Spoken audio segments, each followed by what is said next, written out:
It is cold and wet today, if you can tell anything from our backyard. Fruit trees are actually doing quite well. Come with me, I gotta show you something.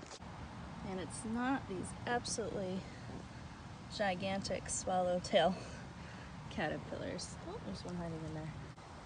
Nope, what I'm showing you are these two Carolina Reapers. Now, obviously I've cleared out this bag except for a couple beets in the back. It's cleared out mostly everything actually. I'm about to pull these marigolds soon. But I left these because I saw they were flowering. So you see under there, I think we got one coming in. So here's what I'm gonna do. I'm gonna dig these up and put them in pots, and we're gonna bring them in. Now, typically it's advised against, digging up plants that are flowering and or fruiting, because if it goes into shock, that's gonna drop everything. But I think it'll be okay, because it's gonna be warmer where we're bringing it, which we're looking at the garage, and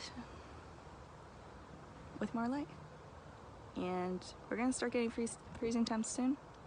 They gotta come out or they're gonna die. I'm so bummed that it was raining. I was planning on mowing our lawn and filling up the raised beds, but let's see if I can zoom. Oh, I guess not. Hold on. I can zoom this way though. There's our mulch pile with pumpkin on top that the girls ate. So I guess filling up all the raised beds is gonna have to wait a few days or maybe till next week, because we're supposed to get rain for a while. Everybody's still looking good. I'm gonna collect all of this catnip, lemon balm, and some parsley in the back there.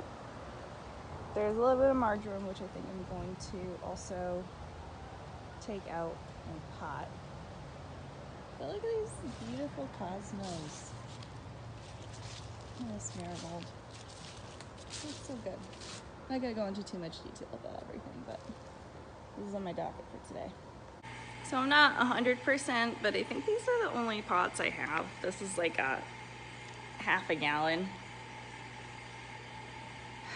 That's not ideal. Hold on, let me do some digging. I think I might have used up all my pots. Oh no. This one would be good. Maybe. I just don't want to put them together. I'll just use this one for one. I don't think it'd be overkill to use that one for the other one. Alright. When we get these repotted, I'll show you what they look like. Damn, look at that. That was going out, connecting to a plant in the front. Awesome. You're definitely getting repotted. This is more what I was expecting, but you are an overachiever.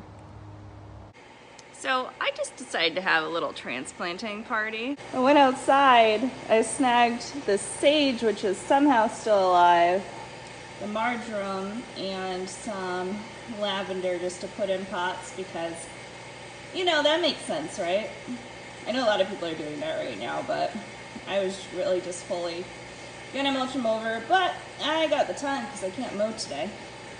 Also, look how pretty. Yeah, then repot, gave them just like a little bit of fertilizer.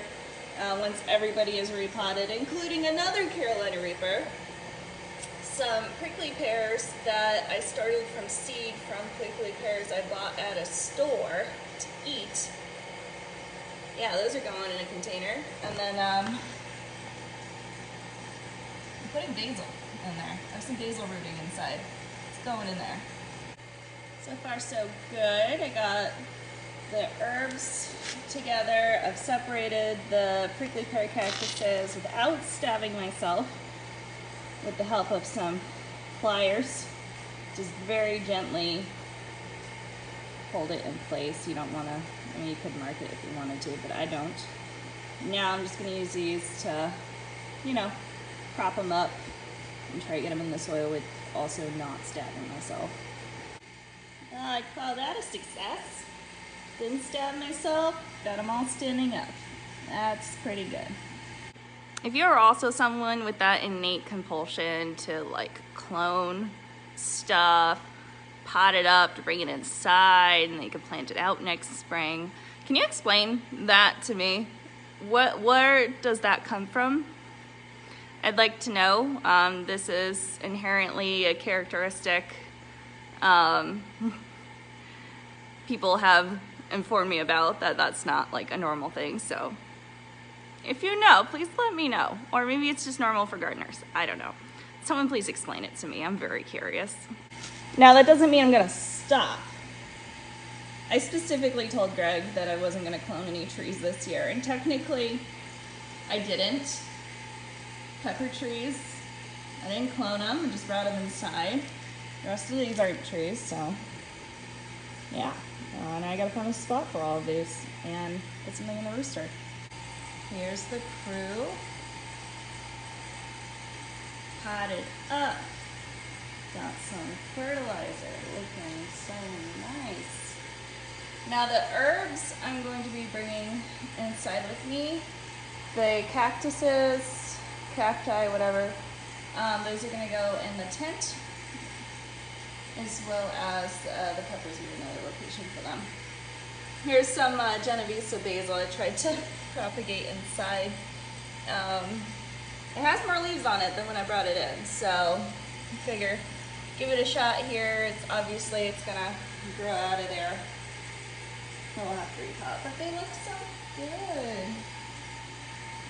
Now let's see if we can keep these peppers alive to next year, and then we will definitely get a jump on getting Carolina Reapers, because usually this is what happens. They start very, very late in the season. So usually get like 1 or 2, so I'm excited for this. Especially this little sage. Let's see if it comes back to life. Like most of my projects, I do it in my free time. I'm sure it seems like I have a lot of free time. I really don't. I just work constantly.